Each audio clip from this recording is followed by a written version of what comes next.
nga ko léegi Moustapha échec des Lions les conséquences d'une élimination. waaw loolu la ñuy tijjee suñu waxtaan parce que lu ay di jàmbat. loolu moo xew démb mu nekk nag une déception. bu mag a mag man ma jàpp ne échec la am ñu ne fiasco la. am ñu ne ça dépend rek ci li ñu doon wuti. li ñu doon wuti Fabel buñ ci delloo moo di ne ba ñu qualifié dañ ne il faudra faire mieux que 2002. 2002 bul fàttali ne dañu dem ba quart de finale ñu éliminer gaynde yi mu doon une première participation au Sénégal ci coupe du monde donc faire mieux que 2002 moo doon. dem au moins ou autant. mooy au moins dem quart de finale. wala faire mieux àgg demi-finale. loolu lépp amul li yées mooy premier tour la ñu toogee. maanaam tey bu ñu doon wàññi fukk ak juróom-benn yi nga xam ne ñoom ñoo coupe du monde ñun duñ ci bokk parce que ña toog ci premier tour ba la leen bokk te pourtant ñu bari ne y avait de la place pour Sénégal bugguma sax génn ci poule mais sori ndax équipe bi mu yor mën na ko jar na ko mais loolu dafa am ay considération technique ak tactique yoo xam ne je préfère bu Cheikh Tidiane Gomis ñëwee toog fii waxtaan ci man li ma ci intéressé mooy damay xool ñaari époque bu 2002 ak époque bu 2018 seetlu bu njëkk bi et maa ngi ko doon wax depuis le début moo di ne engouement ak union sacrée bi nga xam ne moom la ñu gisoon Sénégalais yi amoon ko autour de l'équipe nationale en 2002 wallaay ku waxal yàlla rek xam ne bii nii amu ci ñu bari demoon nañ ba sentir yu sax ne Sénégal ma nga ci coupe du monde te coupe du monde lu rëy la pour benn équipe dem ca lan moo ko expliquer je pense que ñi nga xam ne ñoo seen xam-xam màcc ci wàllu woowu dinañ ko mën a expliquer mais damay seetlu rek loo xam ne ñun ñëpp fekke woon nañ ko gisoon ko moo di ne en 2002 déjà qualification bi nekk loolu lu ñu xaaroon parce que équipe ba ñu yoroon xëy na yaakaaroon na ne mënuñu yóbbu foofu donc certainement bu qualifié ci coupe bu mel noonu dafay créer benn engouement boole ceeg à l'époque sénégalais yi notamment ki ko jiite woon muy Abdoulaye Wade dafa réussir woon sénégalais yépp autour de l'équipe nationale loolu moo doon li ñu tuddoon à l'époque l'union sacrée amoon na sax benn kii bu ñu tuddee woon buñ créé woon tudde ko le Sénégal qui gagne jamono koo wax rek mu ne la le Sénégal qui gagne bu Sénégal daan football ba pare Abdoulaye Wade génn ne ci mbedd yi ànd ak sénégalais yi foo romb gis leen et ça avait créé un engouement une union sacrée ba loolu moo juróon bi ñu éliminé en quart de finale waykat ba ne bu fi yemoon sax mu neex ba ñu éliminé ba ñu ñëwee sénégalais yi dem accueillir gaynde yi comme si dañoo jël coupe bi loolu nag koo xal yàlla rek xam ne amul ren parce que gaynde yi préparé woowuñu fii benn match lañ fi benn séance d'entraînement lañ fi amee bi ñuy dem di jëli seen drapeau ba à la présidence de la République daanaka dañ ko def ci confidentialité noonu laa ko mën a tuddee président de la République ak gouvernement ma moo leen recevoir alors que boo fàttalikoo Ablaye Wade ba gaynde yi di dem mu leen di ñaax ñu jëm ca coupe d'Afrique ba wala coupe du monde ba dafa invité woon la classe politique à l'époque opposition bi ñoom Moustapha Niasse Ousmane Tanor Dieng Amath Dansokho ñoom ñëpp dañoo demoon fekke ji ba ñuy génn sa Ablaye Wade dafa jàppoon seen loxo ñoom gunge gaynde yi ba ci buntu palais ba ñu dem loolu créé woon benn engouement ba extraordinaire en plus daan gagné premier match ba ñu gagné France rek dafa génn ànd ak sénégalais yi ne tey ñooy champion du monde parce que dañu gagné la championne du monde xam nga loolu lépp dafa doon créé engouement ak ñoom mais bii paalan moo am le président de la République recevoir na leen ci conditions yi ñu xam moom rek ak ay gayndeem jóge ca dem Russie seetaani match ba finalement da doon créer impression wu ne équipe nationale du Sénégal dafa ne équipe nationale ñenn yaa ngi dégg baax na dafa ne équipe nationale ñenn mooy ñi am ñi far d'abord ak le pouvoir am moyen wu dem Russie fekke ji la nga xam ne moo fay xew loolu moo jur tey équipe bi gagné na fi Pologne gisoo kenn génn ci mbedd yi di manifester comme manifester en tout cas bariwul woon ñu nul ak Japon rek nga gis ñu commencé déconner ku ne di wax alors pendant ce temps-là man li tax ma ne élimination précoce bi y a quelque chose de positif là-dedans mooy dina permettre ñu xam ne ñun nous ne sommes pas le centre du monde dàqu ñoo football kenn et que dina tax ñu remettre en question ñun ni ñuy gérer yenn compétition mais également li gën a am solo mooy ñu revenir à nos réalités tey moo di ne Sénégal gii boo ñëwee fii ci Ndakaaru am nañu bi toog ay weer ngi nii ndox mu ñu naan amu fi dund gi cher na courant cher na ndox cher na nit ñi am nañ ay problème yu rëy rëy yoo xam ne mi ngi leen di xaar enseignants yi grève dañ fi grève bu méttee métti université bu Dakar étudiants yi gis nga fàtt nañ kenn ci ñoom ndax ay jafe-jafe yu ñu nekkee yooyu yëpp dañ koo fàtte woon ndax coupe du monde pendant ce temps là ñi nga xam ne ñoom la ñu dénk destiné wu réew mi ñu buub seen i kaakaak la ñu am ak seen i mbokk ak yëpp dem Russie ne fa jëmale kañ Cheikh Tidiane Gomis mi ngi koy wax démb bi muy intervenir à la télé ne bari na ñoo xam ne dem nañ ca coupe du monde ba amaluñ benn njëriñ équipe nationale bu Sénégal ndax buñ dee sax ay supporters yoo xam ne bu ñu demee stade dina mën a yuuxu gaynde yi ñu jëm ca kanam bu baax mais ñoo xam ne dañu bàyyi liggéey bi leen Sénégal dénk fii dem ca coupe du monde ba toog loolu lépp nag fait que tey bu ñu éliminer forcément dina am ay conséquences politique économique sociale parce que football dafa dépassé rek fukki xale ak benn yu ne ci terrain di football tey jii nii le moral des Sénégalais moom moo daanu depuis démb te ce moral là bu daanoo depuis démb lim nar a jur mooy tey manifester bu am ci réew mi rek nit ñi danañ jóg fii ak 2019 lu ne mën na ay manifestation gi demee noonu te dara waralu ko lu ni ñu jëlal place bi ñu joxoon football ci suñu vie te place boobu boo demee ci àdduna fu bari moom lañ ko jox mais suñu éliminer Sénégal tey ñu xool ñu ne ñun équipe bu baax lañ yor mais man je me pose une question est-ce que ñun mérito nañ équipe bi ñu am quand je dis ça mooy Sénégal le peuple sénégalais mérite na am lu ne parce que y a des génies y a des talents dans notre pays mais tey boo xoolee football li koy dooreel mooy ami infrastructure yu baax tey jii suñu Sénégal gii suñu demoon di football yi huitième de finale wala quart de finale coupe du monde nga ñëw fii ci stade Léopold Senghor bi nga xam ne mooy stade cundum boo xam ne Sénégal mën na fee dalal match international stade boobu boo ko bëggoon dugg tey da ngay taf say bakkat ndax mbalit ak xet gu bon gu fa nekk soo jógee ci stade boobu wëral Sénégal ba mu daj gisoo fi benn stade boo xam ne mën nañ faa football match équipe nationale bu Sénégal mais kon kay ñun nañu nangu ne yàlla li ñu yeyooy rek la ñu jox li ñu yeyool mooy qualifié nañ coupe du monde mais li équipe yi di def pour sori ca ñun defuñu ko parce que boo xoolee sélection yi nga xam ne ñoom ñoo dem ci mondial bi ci sori c'est de grandes nations yoo xam ne soo demee infrastructure yi nga war a xam ne moo war a permettre une équipe nationale d'évoluer am nañ ko ñun nag malheureusement loolu lépp intéressé wuñu li ñu intéressé mooy équipe bi qualifié ñu dajal li ñu am ak yëpp ne gurgur takk suñuy bagage fi mu ne nii réew mi bureau yu bari boo fa duggee ña fa war a nekk lu ñu fa nekk ñëpp dem ca Russie xaw ma football une semaine lañ fa wala 2 semaines éliminé nañ ñu ñëw nag nekkaat suñu ay réalité mooy réew mu metti moo xam ne li fi war a sotti li ci yëpp sotti li ma gis ci match bii moo di ne man je sens plus Aliou Cissé le coach je pense que Aliou Cissé a un autre coach bu bees boo xamante ne ci 2 derniers matchs yi moom moo topp Aliou Cissé ndax autorité boobu ngay wax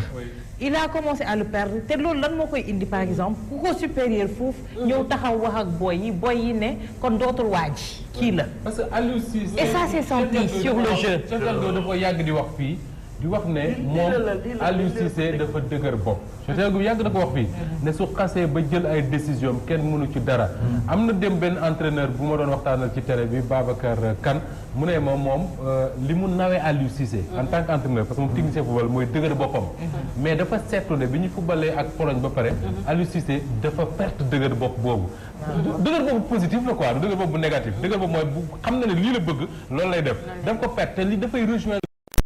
ak man dama yaakaar ne ñaar mën na ko jur que ni xale yi gis nañ autorité boo xam ne ils se disent finalement que ni ñoom am nañ accès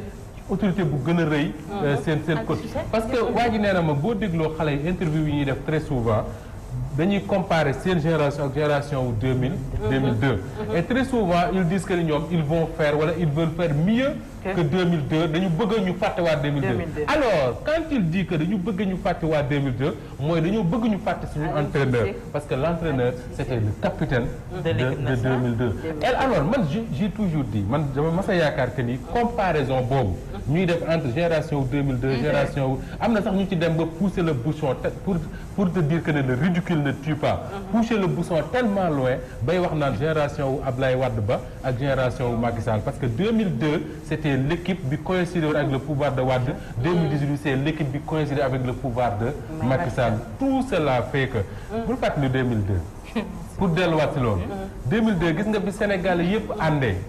bi Sénégal yëpp àndee ne équipe bu ñëpp la équipe bi di gagné gis nga bañ demee quart de finale war a dajeek Turquie ñu génn ne équipe bu Serigne Diw la sëñ Diw moo ne équipe bi nangam sëñ Diw nangam xoolal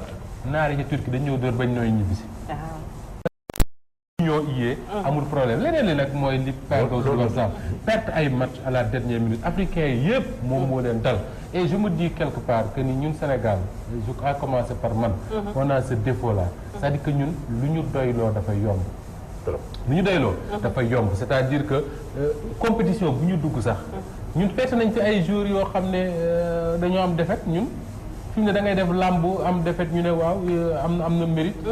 alors que une défaite c'est une défaite c'est-à-dire qu'il faut qu'on mette dans la tête de nos enfants cette mentalité de compétiteur non pas pour ñuy xëccoo di séntu loo xam ne mënuñu ko am mais ñu xam ne fu ñu toll boo jëlee deuxième am na paie nga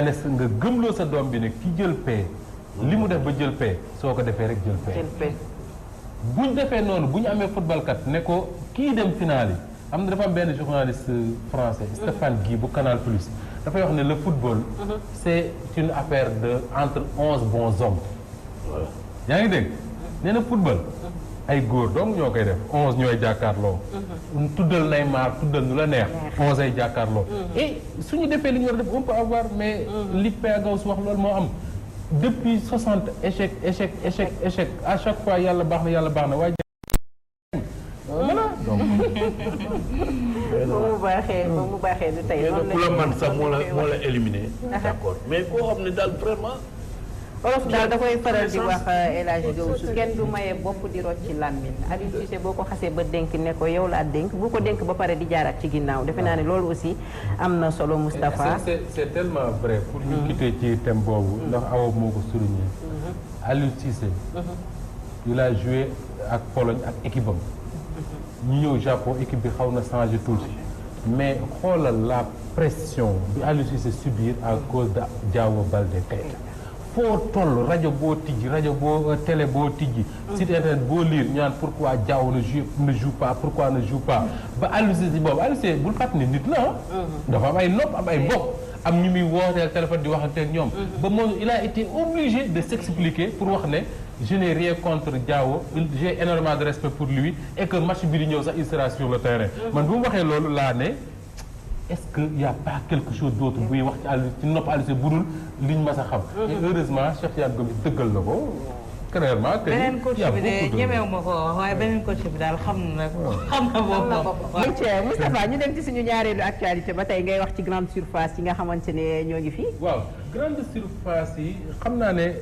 bëgguma def publicité ni négative ni positive te su ma tuddee li ma bëgg a wax mais ñi koy seetaan dinañ comprendre dafa am ay boutique ñu waxee ko noonu pour ñuy seetaan comprendre bu la neexee nga ne supermarché yoo xam ne dañu leen xam ci réewu tubaab ya ndax yomb gu ñuy indi ca dañuy jaay ñooñu lee dem ba seen Europe boobu ñu nekk ñu am fa ay jafe-jafe ndaxte njaay mañ doon yaakaar ci Europe googule amatu fa léegi ni ñuy dem nañ délocaliser vers les pays sous-développés comme en Afrique li tax ñu bëgg ko def moo dina dañuy jàpp ne Afrique li ñuy woowee la bourse li nit ñi am doyul doy goo xam ne mën nañ jënd lu cher a cher donc soo leen indilee loo xam ne day yomb ci ñoom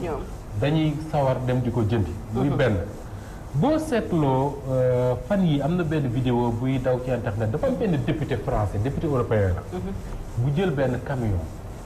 duy ci soble bu mu fees dawal ko ba ci buntu bitig yooyu sottil leen ko fa ne leen lii ngeen di def nii mi ngi rey suñu baykat yi mais ka ko def foofu la ca France imaginez te baykatu France bu ñu ko waxee mooy baykat boo xam ne day am ay tracteur ami oto ami lu ne pour bay li bëgg a bay su demee ba la ñuy jaay foofa di rey baykat yooyu la mais imaginez suñu baykat yi nga xam ne ileer lañ yor ba léegi benn ñaareel ba suñu commerçant yu ndawaan yi nga xam ne fu ñu toll dañuy jaay seen yu ndawaan jaay yu ndawaan yooyu nga xam ne boo demee marché Castor gii dem man faa jënd Fatou xam naa fa lay duggee sa ñaari navet sa ñaari supermarché yu demee noonu jaay comme ñoom ni ñu koy jaayee parfois ñu gën leen koo yombale ba pare li ñuy tuddee hygiène maanaam def ko foo xam ne soo ñëwee fonk ko bëgg koo jënd suñu commerçant yi dina am jafe-jafe pour mën koo am yaa ma gën a xam li may wax parce que di ngay dem ci pàkk yooyu di jënd gis nga ne muy demee alors bi ñu commencé installé wu ba mu am ay weere gi nii commerçant wu Sénégal yi nag jóg ne ñii ñi ngi bëgg a rey te buñ ci waxul du dem ma ne commerçant wu Sénégal yi nag lu leen dal ñoom bokk nag ñi ko teg seen bopp xam lu tax ma wax ko mooy député Ousmane Sonko dafa taxaw assemblée nationale ne président Macky Sall ak gouvernement wam ñi ngi fiy bëgg a autoriser les grandes surfaces françaises là ñu fi ñëw installé wu Ousmane Sonko ne bis bu ñu seetaanee ba ñu installé wu fi gerte caaf sax dootul jàpp na ci Sénégal yi jóg lan lañ ko ja tegal day politique nañu waxante dëgg rek day politique ma toog sama kër awa toog këram Fabel toog këram ñu toog di seetaan ne Ousmane Sonko day politique rek baax na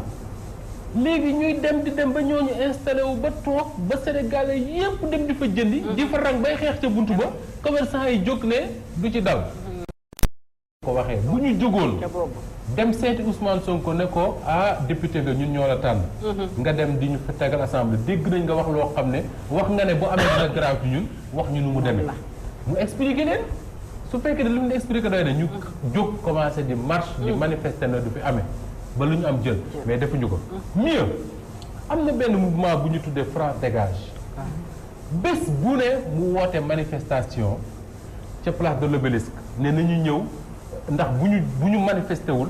dootuñu jaay ginaar dootuñu jaay pomme de terre dootuñu jaay soble Sénégalais yépp toog seen kër croiser seen i bras bu ñu manifesté 10 personnes du fa nekk alkaati yi saaxee Guy Marius Sagna def ko ci kaaf dem yóbbu kaso tëj ñun ñëpp ñu toog di seetaan tey jii ganaar ñi ko fi yar ñépp say boo ñu yari leneen ne ganaar yi tubaab doon ko fi indi ñoom ñoo koy jaay di ko jënd sobleeg ñam leeg pomme de terre ak ya ca mën a nekk yooyu njaayeen yi bëgg yëpp géej dañ koy jaay yooyu njaayeen yi bëgg yëpp lañuy jaay léegi résultat bi mooy lan ñu ko daan def fii ci réew mi daf ay chômeurs la ñuy nekk man ma ne c'est pas interdit que ni ñooy la ñuy liggéey ci Europe parce que mënoo ne Macky Sall amul ceeru Sénégal yi kenn du fi dugg tubaab bi duñ ko ci bàyyi mais au moins li doon yoon mooy ñun ñu def suñu ay étude de marché su fekkee ne dafa am ay ni ñu koy waxee grande surface yu bëgg a ñëw installé ci réew mi ñu def suñu ay étude de marché ne ñun bu ñu ko defee lan la ñuy coûter su fekkee ne dana baax suñ consommateurs yi ndax dana jënd lu yomb lan lay coûter suñu doom yi nga xam ne ñoom jaay sobleeg jaay ñambeeg jaay géej gi dañ yaakaar suñu xoomee lan leen di coûter ñu ne ñun kët mën nañoo libérer grande surface yooyu ñu ñëw waaye nag dañ leen di wutal place yoo xam ne fa lañ mën a yem wutal leen njëkk yoo xam ne ca lañ mën a jaay wutal leen su ko defee encadrement boobu dina permettre suñu parce que tey Sénégal li mu am kas néew ci ay mango ay banana ak orange ak yooyu nga xam ne am na ci ñu ciy exporté yooyu jógee Casamance ak yu demee noonu mais lañ ci exporté ñuy dem Europe européens yi dañ ñu wutal ay limite du lu ñëw rek dugg de duñ ñu wutal ay limite yoo xam ne ñun ca la ñuy yem pour bañ a rey la nga xam ne seen baykat yi moom la ñuy produire tey ñun ñi boo demee fii ci Casamance orange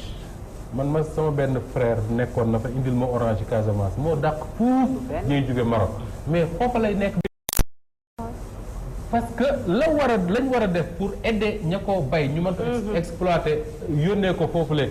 ci Europe duñ ko def boo demee mbirum ndaamaraas mii nga xam ne boo duggee ci seen boutique yi ñoom tubaab bi dañ koy jaay léegi ndaamaraas googu dañ koy jaay seen boutique yi mais ndaamaraas googu nga xam ne fañ koy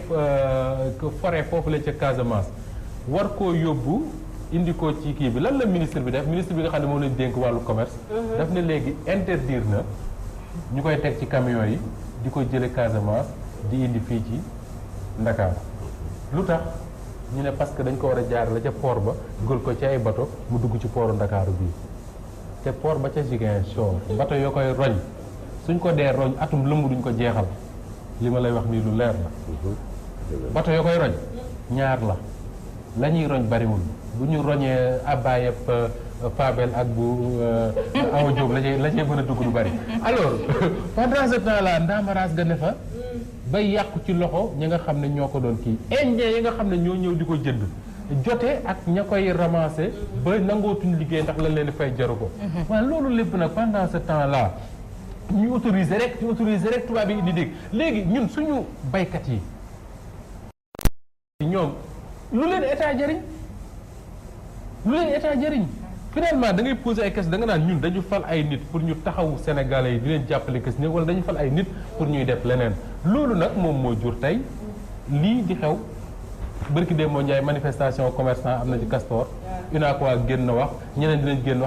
génn wax te seen wax jooju du ko faj parce que bañ ko waree faj dañ koo fajul ba ko Ousmane Sonko di wax bu ñëpp jógoon di manifester xëy na même bu ko président Macky Sall di autorisé dina ko wutal ay limites mais fi mu nekk nii tey Ndakaaru foo tourné rek gis benn boutique ci yooyu ñuy wax supermarché ci yooyu ñuy wax te li ci gën a naqari mooy boo fa duggee day fees dell ma ngoog la mu war a jur la nan lañ mën a reyee li nga xamante ne mooy koom-koom sa propre réew comme ni ko Moustapha waxee lii di importation noix d'anacarde boobu nga xamante ne am na coow bari ñu gis si ne ñu ngi bëgg a rey boobule ko fànn beneen tamit kii nañ ko muy lii di éleveurs yi aussi sonn nañ d'une part parce que lu jëm ci wàllu gis nañ ay éléments yoo xam ne indi nañ ko ci 20 litres ñu koy jaayee 1500 parce que ñoom mënuñoo conserver li nga xamante ne moom mooy seen lait bi ñooñu tamit kenn jàppale wu leen seen côté ñuy éleveurs yi gis suñ correspondant Aboukan indi ci dara tamit ñu yoo xamante ne bu ñu leen jàppale woon tey mën na am jàppale wuñu comme Sénégal booy seet te mu ngi commencé propager partout ci région yi boo jàppee Thiès moom day mel ni presque Auchan damay doon tourné fii région yëpp la kon booy seet kon nga xamante ne kon sax nga wax léegi mais dafa am yeneen yu ciy dolleeku. am na yeneen bi Pape tudd nii moo gën a siiw. mais am na yeneen yoo xam ne xamuñu leen. gis nga Pape li nga wax nii dafa am solo tellement que. soo demee tey Daara Jolof wax naa ko fii vendredi passé Daara Jolof. man benn waaye sama xarit bu fay dawal ay camion moo ma ko nettali yàggul dara mu ne ma moom moo teg ci bëtam pël yi dañuy jël soow di ko toor ci suuf parce que amuñu fu ñu ko conserver dañuy jël soow mi di ko def ci ay barigo di ci sotti ndox di ko joxaat seen nag yi di leen ko wëggee ñu koy naanaat parce que amuñu nuñ ko mën a def te boutique yii ngay wax noonu tey boo fa duggee man dama faa dugg li may wax ni dama koo xam boo fa duggee sunguf meew bi nga xam ne boutique yi dañ koy takk par juróom par fukk foofa boo ko demee noonu lañu def da ngay jël sa kuddu dugal ci kees gi tibb def ci mbuus ba mu fees nga takk dem teg ñu peeseel la ne la nangam la nga fay mais loolu bu wéyee fan la ñuy non mais attends ñu gisee daan loo xam ne li ma la wax ne maa ko gisal sa bopp da ngay jël sa mbuusu dërëm dem kees ga sunguf meew natt def ci comme ni natt def ci ba mu kii nga la nga fay dem yàpp noonu géej noonu yéet noonu keccax noonu yooyu naan dugub ak sunguf man Ousmane Sonko bi mu koy wax daf doon wax ne bu ngeen def naan gerte caaf sax dootu leen ko jaay ñu def koy ree mais loolu moo am c'est la vérité Moustapha man suukar bekk laa lay wax suukar bekk bu ñu sotti lépp ci benn kees nga ñëw tibb da ngay ñëw nga tibb suukar bekk nga xam ne da nga ko daan dem ci wallahi la azim man maa ko gis mi ngi ci biir boutique yi da ngay ñëw tibb sol ci mbuusu dërëm yi ngay wax dem peese du mu toon rek mu génneel le prix bi nga fay te la suite gis nga la suite Fabel mooy café xam nga ñoom ñi ngi jaay Nescafé gis nga très vite ils vont se rendre compte que ni Sénégalais li ñu bëgg di consommer di ci ëpp ñuy bari mooy café Touba di nga gis ñu koy saaf di ko def foofu di ko jaay su ko defee xam nga boo demee ci banlieue bi soo demee Touba ba Diourbel bari na ay xale ak ay jigéen yoo xam ne dañu créer ay GIE defuñu lu dul defar café Touba def ko ci ay sachet yu rafet dem di ko jaay gis nga ñooñu bu ñu deful attention ci tëj lañ jëm ndax bu ñuy duggee ci café Touba moom kenn waxatu ko